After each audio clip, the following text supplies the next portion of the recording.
Hello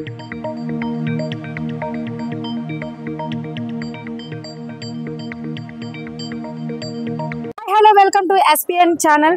ప్రస్తుతం మనమైతే 17వ వార్డులోన విశ్వదుర్గేశ్వరి అమ్మవారి ఆలయంలో అయితే ఉన్నాము. ఈరోజు అమ్మవారి 8వ అవతారంగా లలితాదేవి అమ్మవారి అలంకరించారు. ఒక్కసారి విజువల్స్ చూద్దాం, అసలు ఎలా అలంకరించారు అనేది అమ్మవారిని ఈరోజు చూద్దాం రండి. ప్రస్తుతం మన పశ్చిమ గోదావరి జిల్లా తాడేపల్లిగూడెంలోని 17వ వార్డు అయినటువంటి విశ్వదుర్గేశ్వరి అమ్మవారి ఆలయంలో ఈ రోజు వనదుర్గా అవతారంలో అమ్మవారిని అలంకరణ చేయడం జరిగింది.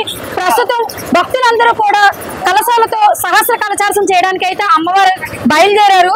అమ్మవారి ర్యాలీగా ఒక్కసారి ఇక్కడ ఆలయ పెద్ద అయినటువంటి వారితో మాట్లాడి అసలు విషయం ఏంటో తెలుసుకుందాం మనం. అమ్మ, ఈ రోజు ప్రతి సంవత్సరం కూడా ఎంతో వైభవపేతంగా జరుగుతున్న శ్రీదేవి శరన్నవరాత్రి మహోత్సవాల్లో మా విశ్వదుర్గేశ్వరిపేట 17వ వార్డులోని అమ్మవారి విశ్వదుర్గేశ్వరి ఆలయం ఈ రోజు అమ్మవారిని హరితాదేవిగా అంటే అడవి రూపంలో మేమందరం కూడా అలంకరించడం జరిగింది. ఏదైతే ఆ యొక్క పచ్చదనాన్ని, పరిశుభ్రతను, స్వచ్ఛతను మనం పచ్చదనాన్ని ఎలా కోరుకుంటామో అదే విధంగా ఈ రోజు మా ప్రాంతంలో ఉన్న అందరికీ కూడా తాడేపల్లిగూడెం పట్టణం కానీ నియోజకవర్గంలో ఉన్న వారందరూ కూడా సుఖంతో ఆరోగ్యాలతో ఉండాలని మేము చేసే ఈ పూజా కార్యక్రమాల్లో భాగంగా ఈ రోజు మరి మా ప్రాంతంలో ఉన్న మహిళలు కానీ, పెద్దలు కానీ, చిన్నలు కానీ, యువకులు కానీ అందరూ కూడా అమ్మవారికి గోదావరి నదీ జలాలను తీసుకొచ్చి స్వయంగా మేమే అభిషేకం చేసి మా అమ్మవారి యొక్క శాంత స్వరూపాన్ని మేము ఇంకా చల్లదనం ఇచ్చే విధంగా ఈ రోజు అమ్మవారిని మరి మేము ఈ యొక్క కలశాలతోటి నీరుని తీసుకొచ్చి అభిషేకం చేసే కార్యక్రమం చేపట్టాం. తప్పనిసరిగా ప్రతి ఒక్కళ్ళం కూడా ఈ ప్రాంతంలో ఉన్న వారందరం కూడా మా విశ్వదుర్గేశ్వరి మాత కోరిన కోరికలు తీర్చే అమ్మవారు.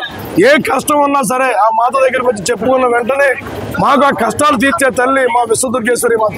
ఆ యొక్క అమ్మవారికి ఈ నవరాత్రులు 9 రోజులు కూడా ఎంతో ఘనంగా భక్తి శ్రద్ధలతో నిష్ట నియమాలతోటి హోమాలు కానీ, విశేషమైన పూజలు కానీ అన్ని కూడా చేస్తూ ఈ రోజు అమ్మవారికి గోదావరి నదీ జలాలు తీసుకొచ్చి స్వయంగా అభిషేకం చేసి అమ్మవారిని శాంతియుతంగా తీర్చే విధంగా మేము కార్యక్రమం చేస్తున్నాం. అదే విధంగా అందరూ కూడా భక్తి శ్రద్ధలతో ఈ రోజు పాల్గొని అమ్మవారి యొక్క కృపకు పాత్రలు కావాలని చెప్పి మేమందరం కూడా నదీ జలాలు తీసుకొచ్చి అమ్మవారికి అభిషేకం చేసే కార్యక్రమం చేస్తాం.